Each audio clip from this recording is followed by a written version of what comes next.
Welcome back. This is the Scaling Secrets podcast. We're here with Kathy Nesbitt, and she is a pioneer in the field of environmental sustainability. Kathy is the founder of Kathy's Crawley Composters, and she has revolutionized the way we think about waste management and soil production. We're going to hear today about vermicomposting, about laughter yoga, about so many other things. So, Kathy, great to see you.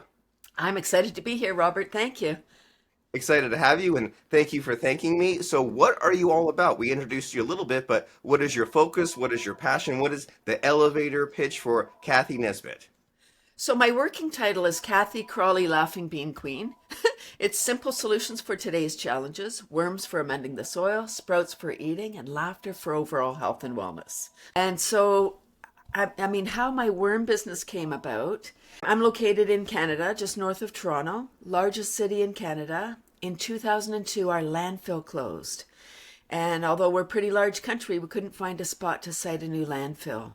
And so we started to export our garbage to the US. Sorry, how Canadian. And not, 1,000 trucks a week were being exported. 1,000 trucks. And I thought, oh my gosh, I have a solution. So what I'm proposing is indoor composting with worms. You can do outdoor composting. In Canada, it would freeze in the winter. You can still add, but most people think that it doesn't work. It still works. It just takes up much, much longer. So this is indoor, and not everybody has space for outdoor composting. Back to Toronto, 6 million people in the Greater Toronto Area. Half live in condos, townhouses, spaces without outdoor composting space. And so, I've heard about composting, and I need to get caught up a little bit because, like, you hear about like the compost toilet, or you hear about like the composting for waste management. And so, just on the off chance that I'm someone that I've heard just enough, but I don't feel like I have the full like composting education, like, what is this process? Is it like the worms eat the garbage and it like returns to the soil? Yeah, sort of. So composting is usually done outside, no special equipment. You add in your yard waste, your food waste, a little bit of soil, the microbes turn it into compost.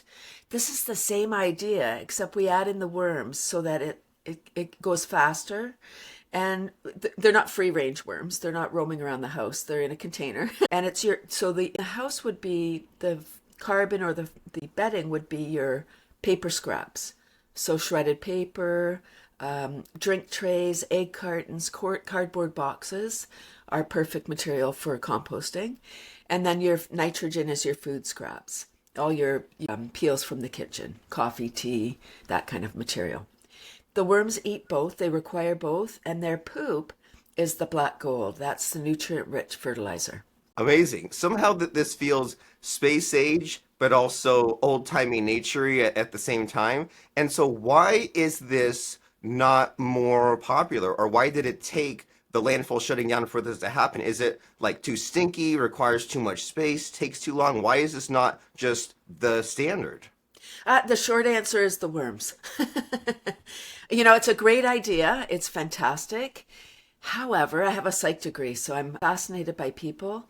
And what I have learned in 20 years having this business is people are afraid of worms. And and not afraid that they're going to harm them, just that they might have been traumatized as a child after a rainy day, or maybe a fishing incident. Something happened with a worm when they were a child, and if you were traumatized by something as a child, you're not looking to that as a solution as an adult. So really the short answer really is the worms. And the worms, you talked about stinky. It is aerobic process, meaning with oxygen. So although we're adding in our rotting food, it doesn't smell like rotting food. The microbes and the worms consume the material. They are able to convert it before it's able to. So if it smells, now it's just rotting rather than composting. Okay, well, amazing. And so you've adopted this kind of cause, this passion, this purpose to overcome the worm stigma and to get a better handle on our waste management. And so, how does that play out as far as like taking action? Like, are you like doing things to get people to catch on to this more, or like, it's one thing to learn about it and to get educated, but then also for someone to like, do this. How does someone take the next steps for this? Yeah, so I realized early on that people were Not buying, in business, people don't buy what they need, they buy what they want. And they didn't necessarily want worms in the house. So I started to do school workshops back in 2002. Over 75,000 students have seen my presentation. So although I thought I was going to be selling worms by the pound, which is what I do, I've also created an education branch of my business. And that's where the bulk of my business comes from, is speaking, from education. Because I realized I came up with an expression, and it really has to do with anything, a lot of things, especially today, which is without awareness, action is impossible. Because I thought if you don't know that you can have worms in your house, you're not doing it. And so, how much have you thought about this? Because, like, I think about this all the time where it's really easy to be nearsighted about what it is that you sell, right? And just be like, I sell worms, that's it. You want some worms? As if you're like at a baseball game or something saying, hey, get your popcorn, get your worms. And when you do that, you limit yourself, right? Because you're confined to just someone who like they're just in the market for worms. But then it seems like what you've done is you look at what's kind of on the periphery and what other kind of things you can teach and say, well, it's not just about worms. Like if you're a worm collector enthusiast, that's great. But if you're someone that says, well, I want to use the worms for this other purpose, and you kind of have to educate them so that way if someone is like a few levels removed as far as the like that awareness scale, whatever that would be, then you can kind of get them caught up. So have you like, is this part of your thought process, just that you can't just sell worms, you sell kind of these other things like the soil and the education on the waste management, food security? Yes, because again, I thought I was divinely guided to start this business. I don't think there would have been any way I would have said, why don't I sell worms? Why don't I sell something people don't want? That's a great idea. That's a great business model. So as an entrepreneur, I realized, oh my gosh, if I want people to do this, and they need to, because for our planet, for the sake of our planet, we need to take more action. We must. We know this, maybe not for our generation, but for the generations to come, it's going to get pretty uncomfortable if we don't take action. And I'm not saying anything new. So as an entrepreneur, I ebbed and flowed, and yes, and now I've created this whole education piece because we realized if you didn't know about it, you weren't doing it, and that's bad for business. Right. And I think that you're so right that this whole issue of garbage, I mean, it's, you don't like to think about it or learn about it, but then when you get a little hint of it, you find out, oh my gosh, there's this huge island in the middle of the ocean that's just like, it's full of garbage. It's like bigger than the size of Texas, to use a American-centered unit of measurement. Or you hear about how the microplastics are in the rainwater or in our blood, and just getting a little hint of that, it's scary, and it just feels like when you hear about like there's so much garbage, you see these pictures, you're like, well, something has to be done. And so it's great that you are selling this and you're teaching this. And so you said that you've spoken to thousands of students. And so is there anything that a student has told you or asked you that just really like surprised you and changed your trajectory? I make a difference every day. We affect people every single day. We just don't know the impact that we're having necessarily unless somebody tells us. Now, I do a lot of exhibiting, especially pre 2020. I was at between 100 and 200 events a year, speaking, exhibiting, I don't know, just out there. I was a hamster. uh, I had the privilege, so because I go into schools, and it's when I started my business, my goal was to put worms in every living space, every house, every classroom, every business, every community center. So when somebody has an apple, they're like, oh, where do I put the apple core? Where's the worm bin? And they would just know. That's what I thought. And then I realized, oh, people are afraid of what I have, so they're not doing that.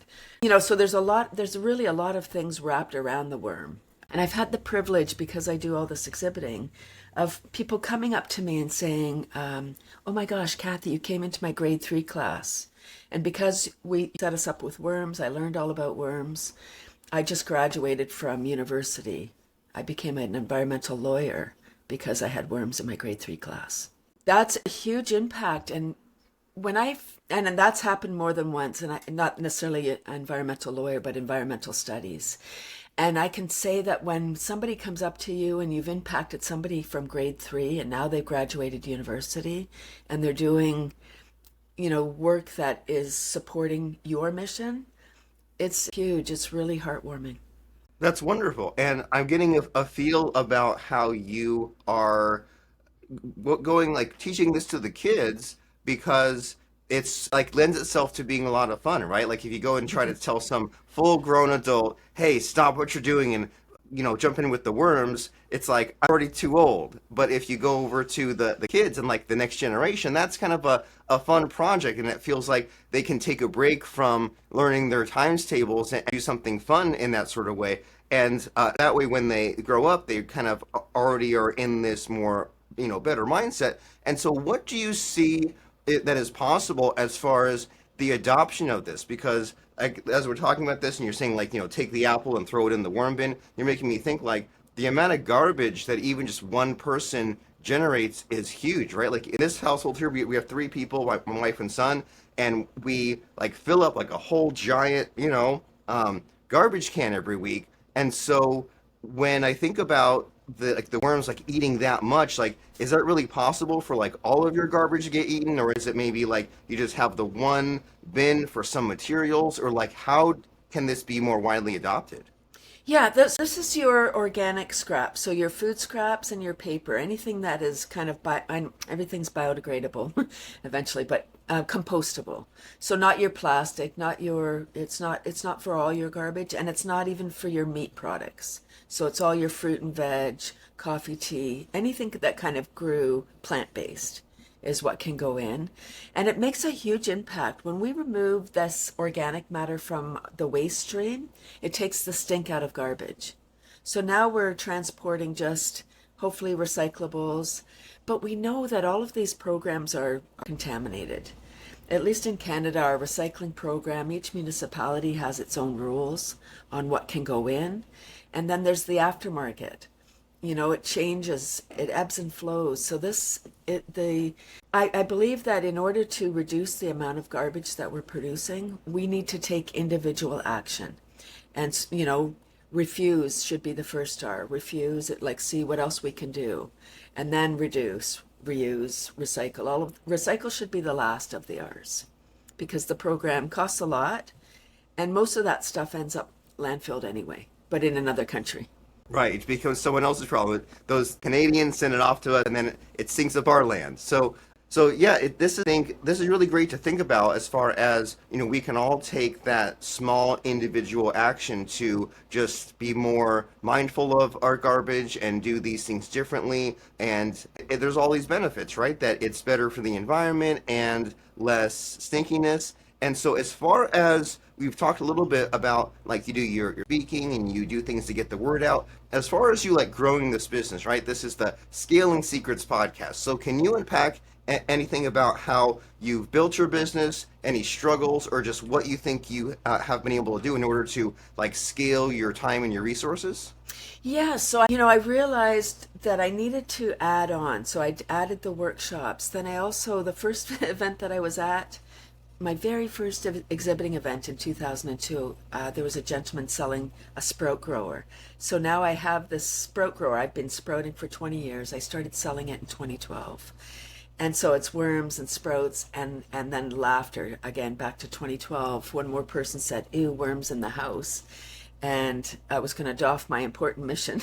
And the very next day I was introduced to laughter yoga. So I kind of have this trifecta of things. And before 2020, I thought, what do you need? I have it. You want worms? You want sprouts? You want laughter? What do you got? What do you need? And I was just hustling all over the place. And then 2020, we got shut down. I wasn't doing workshops, lots of time to think like everybody. What do I do now? And what I realized, Robert, was all of the things that I'm offering are a way forward for all of us, not necessarily as business, but for a sustainable, beautiful life. Imagine we're managing our scraps. Not only our scraps, we're turning that into nutrient-rich fertilizer. In North America, we have destroyed our soil with our corn, wheat, and soy, acres and acres. When we grow monocrops, we need to add a lot of chemicals. So this is nature's way. The worms and the microbes take all of that material, they turn it into soil, which is plant food. And then it makes the plants stronger, healthier, and more nutrient rich without the chemicals. I mean, that's a kind of whole nother piece. That's the important part of what the worm composting I realized early on that people didn't want to do the process. They didn't want the worm part because of whatever reason, but they wanted the black gold. I was flooded with gardeners going, where do I get this stuff? I want that for my garden. Because you can't just go to a garden center and buy it because there's not that many worm farms. I love it, black gold. And so you're giving me flashbacks to when I was in college. I took some kind of like environmental class where we learned about things like the Dust Bowl and like the right where the farming practices were just not done very well. And the next thing you know, you just had all this dirt blowing and ruined things. And there was just so many. Again, back to the getting the little taste, a little hint of the scariness, right? And about and I learned a little bit about what you're talking about how there was just so much corn and wheat, the monocrops that you mentioned, where they just say, well, we need to mass produce like these huge amounts of crops and not have very much biodiversity, which is great for making money and for like, churning out all the of gallons or pounds of all material. But then when it comes time, if there's a blight, if there's a plague, and they all get wiped out, that's what you don't want. So this thing that's saving the planet, right? Because we're talking about less waste, but also like fixing up the soil, making that better for everyone else. And so it's great to that you have this like really strong, powerful cause, and then also to kind of I keep in my imagination, I keep like having these like floating clouds here representing the different parts of your business, right? About with the worms and the sprouts, and then you also mentioned the laughter yoga. And so it's interesting to like to think about how none of us are one note people, right? We kind of have maybe this category, this niche, and we say, well, here's my expertise, but there's maybe a couple of secondary expertises, and they kind of sometimes merge together in interesting ways, and then that's what makes us unique and differentiate from like the other sort of like worm or composting kind of people that are out there. And so you have this thing called laughter yoga we've mentioned. So I want to make sure that we mention that. And so laughter yoga, is this like your invention, something you discovered, and also what the heck is it? Oh, I wish I invented it. It's the 28th anniversary. It was started in 1995 by a medical doctor, Kataria, in India. And his goal is world peace, Robert. What a great mission. Can you imagine? And I think laughter yoga was started in 1995, so we would be ready for 2020. Prior to 2020, there was very few opportunities to laugh online. And then we shut down and everybody jumped online. So beautiful. Thank goodness for technology. So laughter yoga is not doing yoga and laughing. It's laughing as an exercise. The yoga part is the deep diaphragmatic breathing and the practice of the laughter.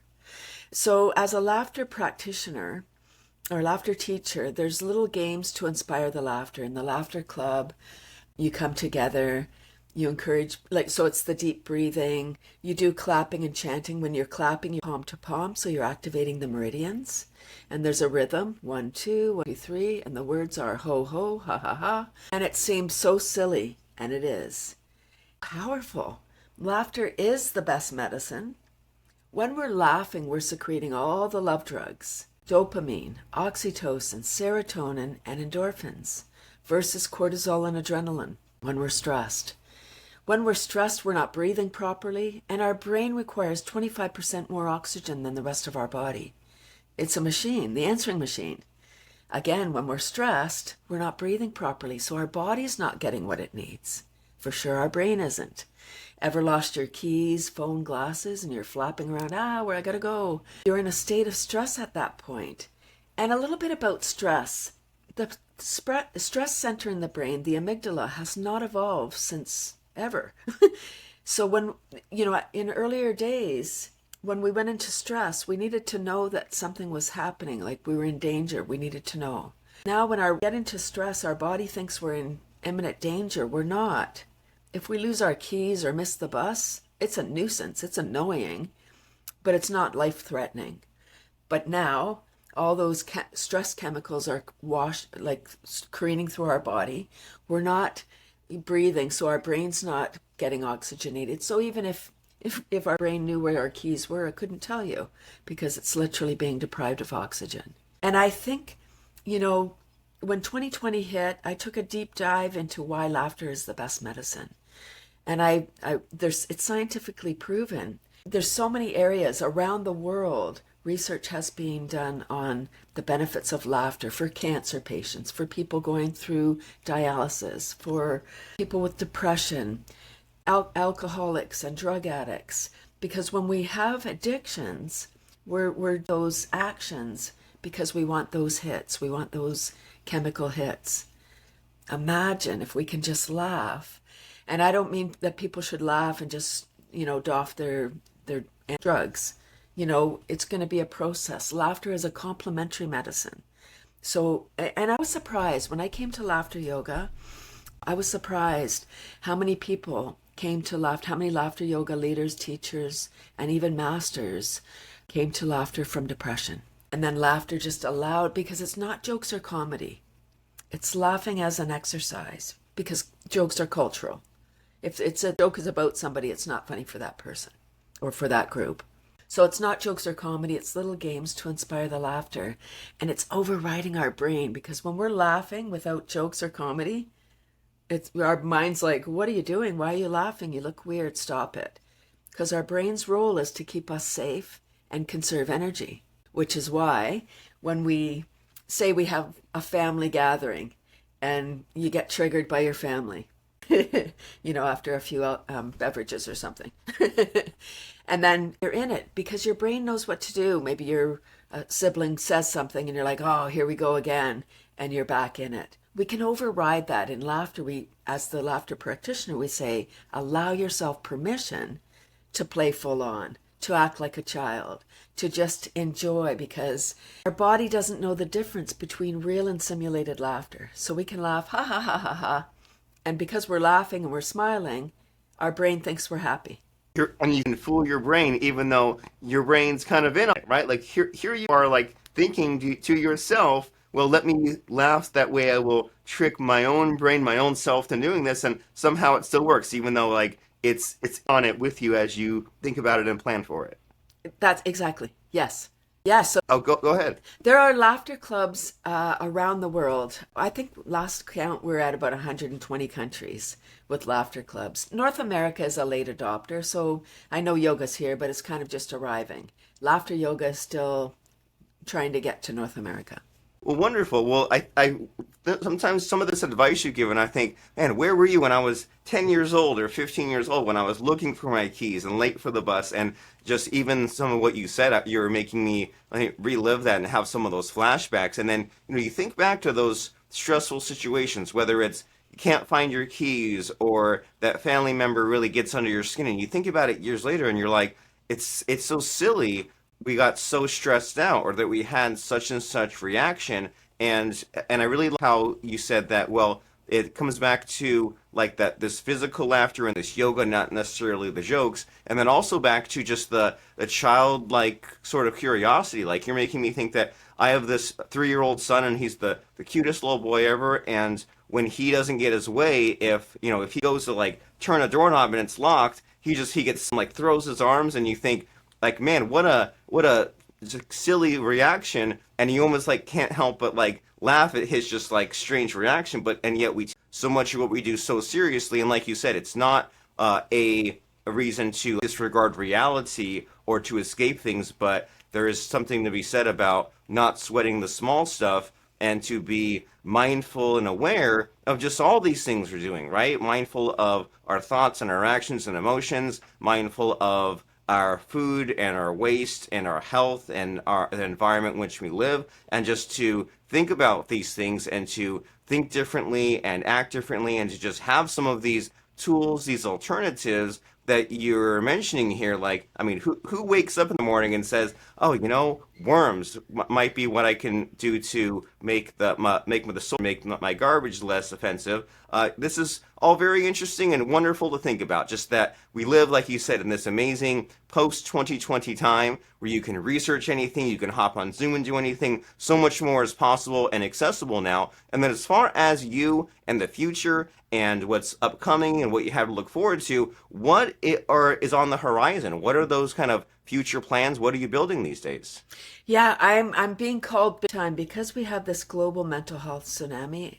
Laughter is is taking over my life, and it's super fun. Corporations are having me come in for team building, for increasing the bottom line, because if your staff is stressed, they're not as creative as they could be because their brain is shut down. When we laugh, it frees us up, we become more resilient. Laughter is the opposite of stress.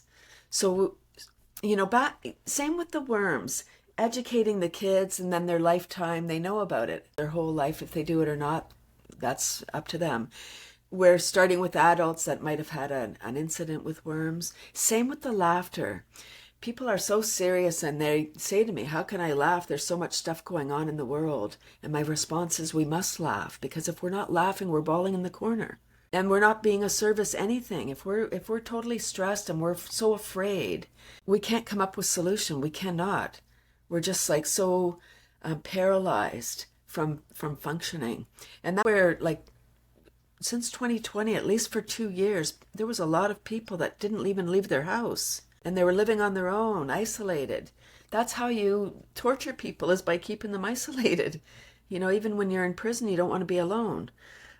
So what's is bringing more of this joy. I want people to care about the planet, Robert, I do. But if you're in a mental crisis, that's where you're living. So my goal is just to help people get out of that stress state so that we can all come and do the part that the role that we're supposed to play in this giant mosaic of the global world. We all have a part to play. We need to step up and we need more leaders. We don't need more sheep. I agree completely. And we need to out ourselves and outsmart our emotions, especially those bad ones, because they hold us back. And it's difficult when you're in it, when you're trapped in the box of your emotions, to think, well, I don't even know how to not be angry or how not to be fearful. And I like how you're kind of saying that, well, you need to figure out a way. You need to make that as your goal. And you might not be able to figure it out like right this instant, but you need to at least be like constantly trying, so that way you can kind of unlock your magic and you can think better. And no one thinks very well when they're under stress. Like, maybe temporarily for a few seconds you have the adrenaline, the cortisol pumping through your brains, but that's no way to live, and there is a better way. And it's wonderful that you are getting the word out, and you're not just sitting at home and learning this. You're going out and you have your speaking career, and you're educating the kids and getting the message out and just getting us tuned into some of these kind of like alternatives and just better pathways of thinking and living and being. And so if someone is super duper impressed with some of these ideas that you share with us, from the laughter yoga and the worms and just the mindset, how does someone take the next step with you? How does someone find out about your website, company, services? Where do they go? I would love to direct them to my laughter page, just because we are in this mental health crisis. So my laughter page is kathysclub.com, Kathy with a C. I have a free laughter club on Tuesdays on Zoom. It's 30 minutes of super fun self-care, 9:30 a.m. Eastern. So for the early birds in California, come and join me. And I incorporate tapping, brain gym, qigong, all kinds of energy modalities to help people get out of stress and into joy. Wonderful. And we need that. And I like how you've made it just easy to just show up on a Zoom meeting, right? You don't have to get a course, get a book, go anywhere. You just dial up on Zoom and just go there and see what happens. And you can connect and meet with some of these people on Zoom to do this laughter club. Because as you said, if you're in prison, if you're being tortured, you're all by yourself. But then if you want to experience the opposite of that, then connect with other people who you can be around and who you can help you. And so that next step to go to right now, like Kathy said, is kathysclub.com. That's CATHYCLUB.com, kathysclub.com. Go there for those Tuesday morning laughter sessions. And then if someone wants to find out more about the composting and the worms, is there a direct way to find out about that as well? Yes, it's kathyscomposters.com is my worm website. Wonderful. Yeah, tons of videos and news articles. There's lots of information there. kathyscomposters.com, or composters. Yes, is that Yes. right? All right, just to make sure that we say it correctly on the podcast, that we don't send people to the wrong way, right? So kathyscomposters.com, so that way you can get yourself educated and just know more about this larger world, and know about what else that you can do. And so, Kathy, as we're wrapping up and winding down our conversation, I think it's always fun to drop in a quick quote, moral, or lesson of any kind, just to kind of wrap things up. So does anything come to mind? It doesn't have to be your favorite. It doesn't even have to really specifically apply to our conversation today, but great if it does. Moral, quote, or lesson, what comes to mind?